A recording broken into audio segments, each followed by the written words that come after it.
As they're taking the offering, I'm just going to jump right into the message this morning. If you weren't here last week, or maybe missed last week, or if you're visiting this week, this is the second Sunday of 3 weeks between my Easter series of messages and then my short educational sabbatical that we took for 3 weeks, and then the summer series. I wanted to do something for 3 weeks, and I thought, well, what haven't we done? What have we really looked at? And I thought, you know what, let's look at the parables.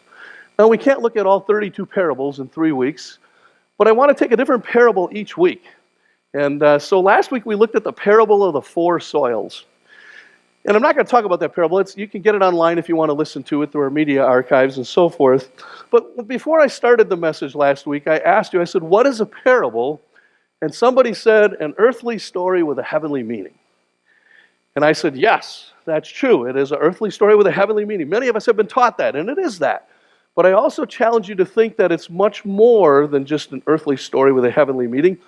A parable is a method of teaching that Jesus used. A method of teaching that Jesus used. And the parables have a darkness to them. So parables, an earthly story with a heavenly meaning. But I challenge you to think beyond that. One of the things I shared is it's a method of teaching that Jesus uses.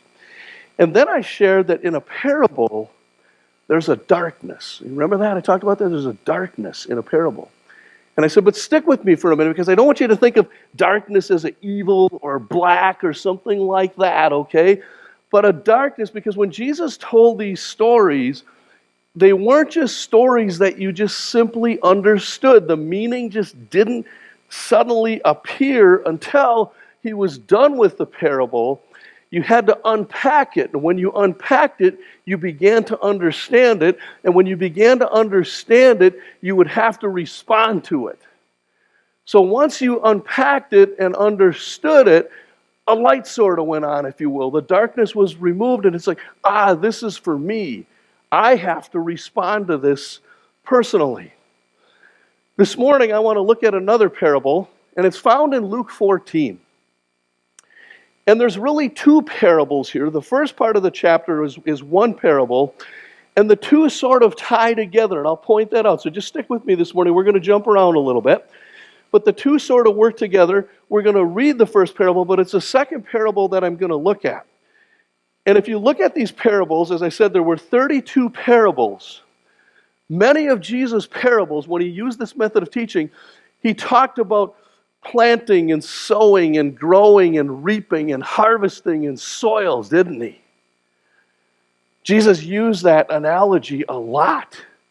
The society there, and it's really came to light to me when we were in Israel a couple weeks ago, how important the land was to them. Because when you look at Israel, when they came out of Egypt and when they came out of the wilderness and they came up the east side of the Jordan River, it was pretty much desert, wasn't it? They were in the desert and wilderness for 40 years, and they were headed to the promised land once they headed west of the Jordan to this land that was lush and flowing, and it was bountiful, and it would just produce, and it would give them life like they've never seen before. That's what Jesus is doing in his word. He's trying to do the same thing. He's trying to plant these seeds, and as these seeds come up, we start understanding them. We begin to see what he's looking at, and these stories are meant to bring about life, aren't they? That's really what the parables are about. So he uses these stories of sort of agricultural nature. But in 3 of the 32 parables, Jesus talks about feasts. Well, what's the result of the agriculture? The produce, right? It's all about bearing fruit, and it's about feasts, okay? So this parable we're going to look at is about feast. But long before we get to this parable, what I find interesting is we back up into the Old Testament, and you look at Isaiah 65, 13 and 14, and you find this text. And this is sort of a backdrop, if you will, to the text that we're going to look at. It says, on this mountain in Jerusalem, the Lord Almighty will prepare a feast of rich food. For who? All people. A banquet of aged wine. The best of meats. The finest of wines. We're missing the cheese. You get a picture here? The best. The best. A banquet of absolutely the best. I want you to think about a banquet you've been to. A rich, lush banquet with everything in front of you. Doesn't that just, can you smell it? Can you just taste it? Can you just taste the best thing you've ever had before? The freshest bruschetta. The best meatloaf for the Dutch. Huh? The best spaghetti, you name it. The best. It's just this rich banquet for all people. This banquet is a symbol of God's rich provisions to all those who receive his gracious invitation. I want you to think about 4 words here. Receive.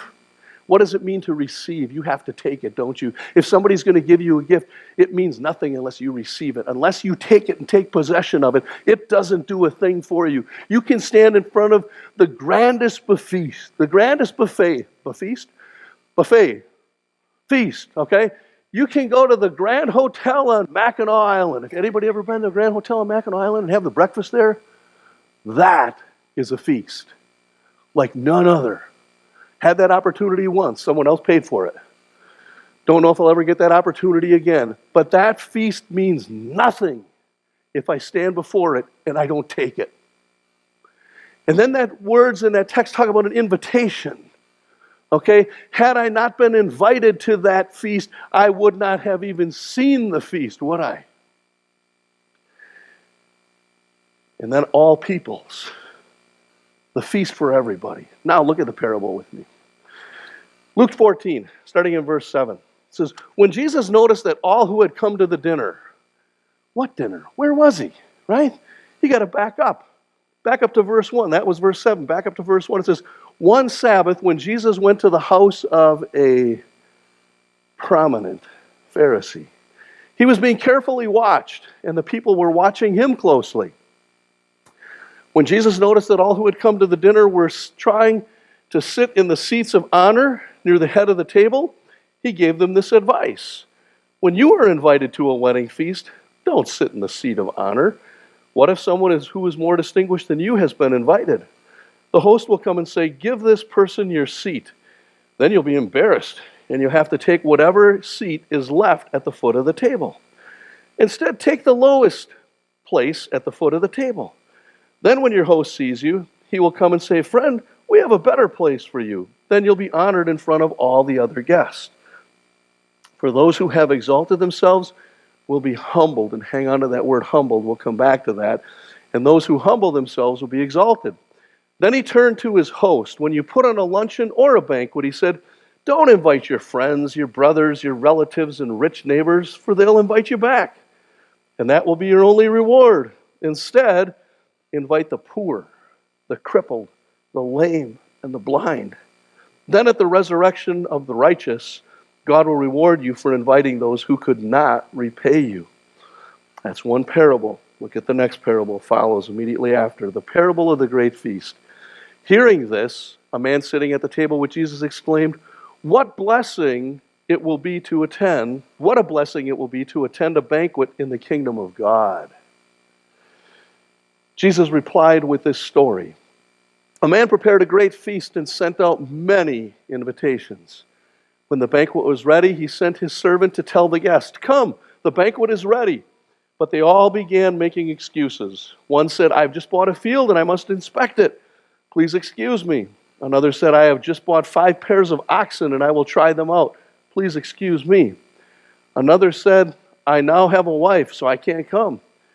The servant returned and told his master what they had said. His master was furious and said, go quickly into the streets and alleys of the towns and invite the poor, the crippled, the blind, and the lame.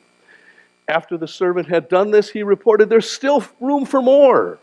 So his master said, go out into the country lanes and behind the hedges and urge anyone you find to come, so that the house will be full.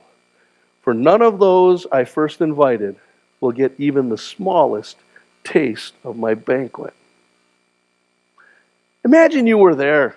at that meal. I want you to imagine you're there sitting at the table. In fact, I want you to imagine you're the man who saw the glory of God's kingdom.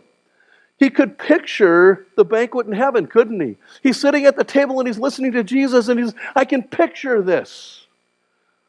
Yet he didn't understand how to get in.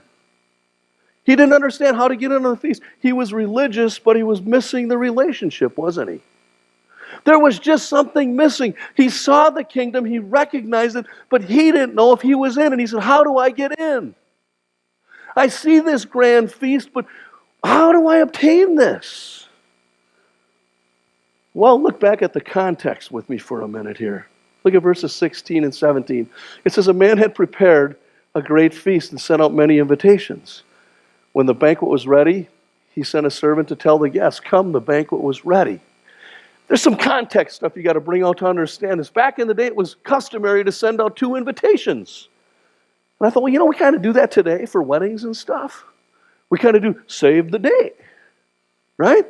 That's the big thing now, save the date. We send out one, but we don't get an invitation necessarily. But sometimes what we do is we send out an invitation and then people have to RSVP, right? You send in the RSVP, we're coming. Now, sometimes you might get a reminder. I know lots of times I'll get reminders for meetings and stuff. They'll send a thing and say, are you coming? And then a week before, they'll make sure they send out a reminder, right? Well, back in the day, they would send out an invitation and you responded, either you're coming or you're not coming to this great feast or banquet, whatever it was. There was the formal announcement. But then when it was time for the actual banquet, they would send a servant out into the area and he would say, come, the feast is ready, come and enjoy it, right? Well, you think about it and you think, well, what if they would come late? Well, you know what? The feast and the weddings back in those days lasted for up to a week. I'd hate to pay for that wedding. And is it any wonder why they ran out of wine at the wedding in Cana? These were huge feasts. And the reality is, it was the prominent people who were invited to come. But what happened to these people? They all RSVP'd and said, I'm coming, right? But yet when it came time to actually go to they saw the banquet, they figured on going, they wanted to participate in it, but when it came time for the date, when the servant said, the banquet's ready, come and enjoy the meal, come and enjoy the wine, come and enjoy the food, all of a sudden they had all kinds of excuses. One guy says, I just bought a field and I got to go and inspect it. Well, I don't know about you, but I would have inspected the field before I bought it. Wouldn't you? You know, when we were in Austria a couple of weeks ago, one of the things I found myself doing was looking at the ground. For a number of reasons. You had to watch your step. But you look at the ground and you look at how farming is done in other parts of the world compared to how it's done here. And when I drive down 84th Street the other day, when I see that rich black muck, it's like, that is soil. That is soil compared to the rocky soil in Austria. But no matter what kind of farmer you are, before you're going to plant or before you're going to buy equipment, you're going to look at the field. You don't buy the field and then go and inspect it, do you? Poor excuse, wasn't it? The second says, I bought 5 team of oxen. I got to try them out. Don't you think you would have tried out the 5 team of oxen before you bought them? And then how about the guy who said, I just got married? What was he up to? We'll leave that. But he couldn't come to the wedding, could he? Bring your wife. I'm sure there would have been room for her because there was room for who? Anybody. All the people. That excuse didn't hold water either, did it? Now imagine you're the master who's holding the banquet. You're the host. Wouldn't you just be a little bit ticked off? You just spent all that money, all the invitations, all the people who are coming, all of this food. This is good food. You spent a lot of money, and all of a sudden the people aren't going to come. This is a huge financial burden to him, all the preparation. Well, look what happens in the text. It says, the servant returned and told his master what they had said. It says his master was furious and said, go quickly into the streets and alleys of the town and invite the poor, the crippled, the blind, and the lame. You know what that says to me? That master wanted the table full. He didn't want anybody to miss out no matter what walk of life they came from. Matter of fact, maybe the poor, the lame, the crippled, and the blind could find healing when they came to the banquet. Huh? He wanted everybody at the banquet. You can picture that. One of the points I want you to take away this morning is this, that God has this gracious invitation to every single one of us to enjoy the banquet. To enjoy the banquet that He's prepared. Anyone who will come. But then the Master, or Jesus, tells the story this. Tells us this in the story, For none of those I first invited will get even the smallest taste of my banquet. Imagine you were that guy sitting there who said, how do I get in? And Jesus says, some of you aren't going to get in. Some of you who I invited first aren't going to get one taste of the banquet. But this is a religious person. He's a Pharisee. He's prominent, the text says. He's powerful. He's respected. He's even elite. That's why he's at the banquet, at the wedding. And Jesus just sort of rejected him, didn't he? He says, you might not make it in. You might not have this invitation. You might be shut out. If you're the person, if you're the man, the Pharisee, the rich, the religious, who's done everything to the letter of the law, and Jesus says, some of you may not get a taste of the banquet, how do you think you'd feel if you were him? He came to the banquet. He came to the invitation. My brain's going faster than my mouth can go. Imagine that. He accepted the invitation, but he was going to miss the banquet, or stood the potential of missing the banquet. Do you see that? Jesus says, you're here, but you're not here. If you were the man, wouldn't you be questioning, am I going to get a taste of this or not? See, the man had a choice to make, didn't he? He had a choice to whether or not he was going to taste the banquet. Well, I look at that story from 2,000 years ago and I say, you know what? We need to ask ourselves the same thing. If that man had a choice and a question to answer, we have the same thing today. We have a choice to make. Are we going to enjoy the banquet? Are we going to enjoy this awesome banquet? God's prepared this banquet for everyone. But let me just say this. So often we think of the kingdom of heaven, in heaven. What about the already but not yet? There's a kingdom now, isn't there? When Jesus offered up the Lord's Prayer, he said, thy kingdom come, thy will be done on earth as it is in heaven. See, it's not just about waiting to heaven, getting to heaven to enjoy the kingdom, is it? See, the banquet, people, is here today. The feast that God has prepared for His people is here today. Just as He wanted to give Israel the best in the promised land, a land flowing with milk and honey, a life that they've never experienced before in all of their wilderness years, God is calling us out of a wilderness, if you will, and He's got this life planned and prepared for us, a land flowing with milk and honey today. When I look at that text, it's not just about the kingdom of heaven as we think the kingdom of heaven in heaven. It's about the kingdom of heaven on earth. It's experiencing the banquet already, isn't it? Are you with me? In seminary, we call that the already but not yet. See, the question I have to ask is, are you experiencing God? Do you see God sitting at the banquet? Are you sitting at the banquet table feasting with Him now? Or are you sitting at the table saying, how do I get a part of this? See, Jesus invites us to partake, to receive, as I said before. Not just to stand before the table and say, oh, that's nice, it's for someone else. I'm too busy. I don't have time for the table. See, the text sort of reminds us today that, see, some who just simply go through the motions and make it about religion and think that if I just go to church on Sunday, I'm going to get to enjoy this banquet. No. It's all about relationship and communing with God. and spending time with Him and partaking and receiving what He has now. It's not about waiting for someday, because waiting for someday and denying Him today, that's what Jesus was warning about. If you take away 2 words this morning, maybe take away, well, I want you to take away more than that, but for the moment, just say 2 words, no excuses. When God's inviting us to the banquet that He has before us now, no excuses. Maybe some of you are going to go buy some land. Spend some time with God, asking God if He wants you to buy the land.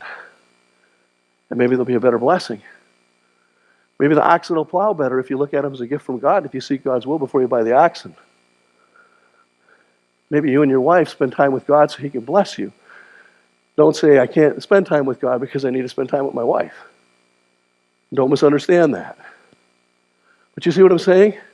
God has this feast before us, not just on Sunday morning, but every single day.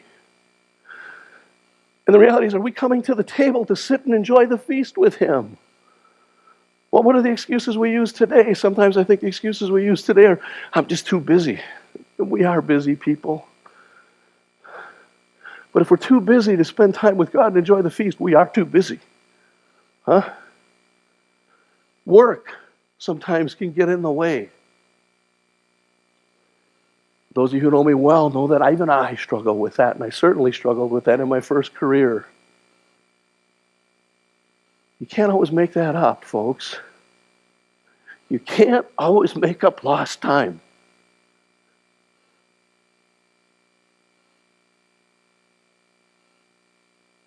Money. We are a rich country. Even our poorest have more than some of the wealthiest in other countries. I have been blessed to travel in the last 2 years and see how other people live. And we are blessed with possessions. And honestly, sometimes our possessions get in the way. They really do. Sometimes I long for what I've seen in other countries. The family, the quiet, the spirituality, the community. It makes one stop and think, are they enjoying more of the banquet than I am? Because I'm enjoying possessions that sometimes get in the way of the banquet. Toys. And I'm not saying things are bad. God blessed us, hasn't He? God blesses us. But it's how we use them and how we use our time. And I'll be careful with this one that I'm not misunderstood, but in reading some reports and statistics, and you look at what's happened in this country, and honestly, sports have taken over religion in so many ways. I'm sorry, but I'm just telling you the truth. We've made sports our priority, and sports often trump God. Don't have time for God because we got to have sports. I'm not against sports. Trust me, I'm not. I love my Packers. But some of you going, huh? How could he love his Packers, right? That went with the cheese comment earlier. Some of you are still wondering. Just leave it, okay? For those of you who wonder, is this pastor kind of nutty? Keep figuring it out. The rest of you have it figured out. They'll confirm I am. Back to sports. My point is just this. If it's standing in the way between you and God, then something's not wrong. Something's wrong, right? Something's not right. What are the excuses we use today? Here's what I want to say is that we need to recognize that God's feast of blessings, there's a great feast that not only awaits us in heaven, but it's here today. The already and not yet. God has issued the first invitation. Last week, Sunday morning, 5 people said, you saw the profession of faith. We asked them 4 questions. Do you accept Jesus Christ as your Lord and Savior? Do you believe in the Bible? Will you participate in the church? And if you ever wander from your faith, will you allow us to call you back into a proper relationship? And they all said yes, but remember what I said to them afterwards? This is not graduation. This is just a little mile marker on the road of faith, isn't it? See, if we're not growing, something's wrong, isn't it? Faith is a journey. See, the older I get, the more my body is wearing out. We had a little conversation on that in the ministry room this morning as we all commiserated about our aches and pains from the weekend. But I would hope that as my body wears out, my soul gets stronger and stronger and stronger with a passion for Christ and an understanding of His will and His ways and His word for my life. Because if my soul is getting weaker as my body's getting weaker, something's wrong. See, when we're born, I look at Sietsma's little baby sitting back here this morning, sound asleep. I look at that little baby. I wish I could sleep like that baby. But I look at that little baby and I say, what a little picture, a bundle of joy in this picture of help. But what does that child know spiritually? Not much. But her parents are going to teach her, they're going to promise that in a few weeks when they do baptism, that they're going to promise to bring her up in the knowledge and wisdom and instruction of the Lord and bring her up in a Christian home. And she's going to grow stronger and stronger in her faith each day, isn't she? And I hope that that continues to go on until she passes. When the body wears out, the soul should be the strongest. You see, because how do we get it to be the strongest? It's from sitting at that feast day after day after day and taking in Christ. Am I making sense? See, God's issued the first invitation. You're here. You've heard the call for Him this morning.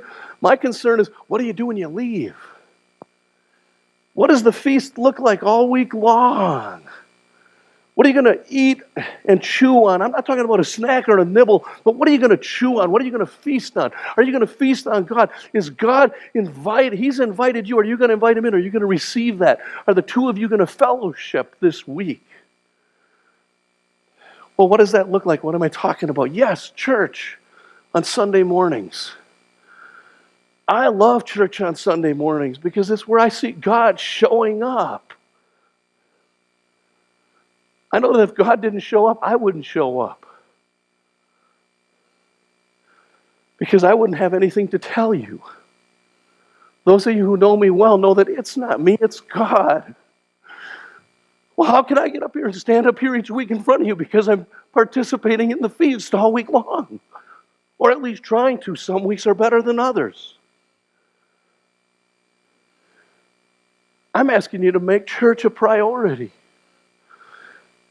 This is the last time we see the kids up here this morning. I hope this isn't the last time we see many of you, but I know many of you are going to take off to cottages. I hope that church is a part of your cottage this summer. Keep eating. Keep feasting in church on Sunday morning. Find a good church to go to. You need to be with people. Make sure you come back. 2,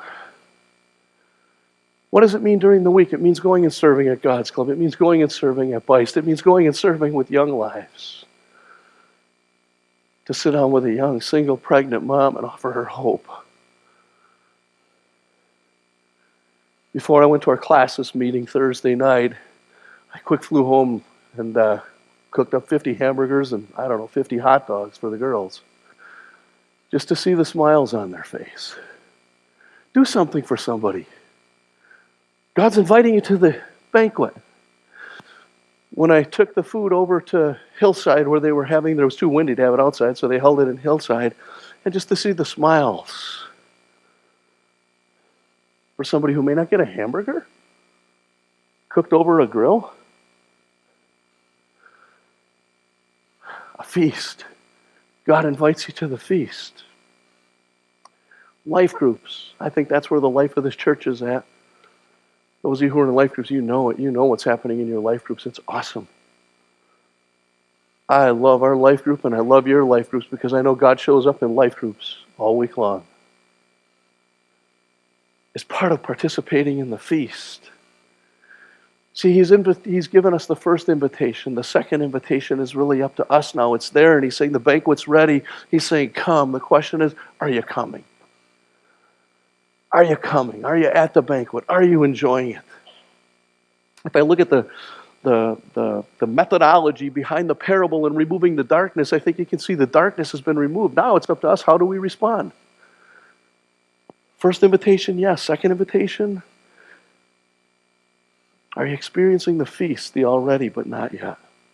Let me just close with this, and I hope this all makes sense this morning. Don't miss the banquet. Just don't miss the banquet. Amen? Let's pray.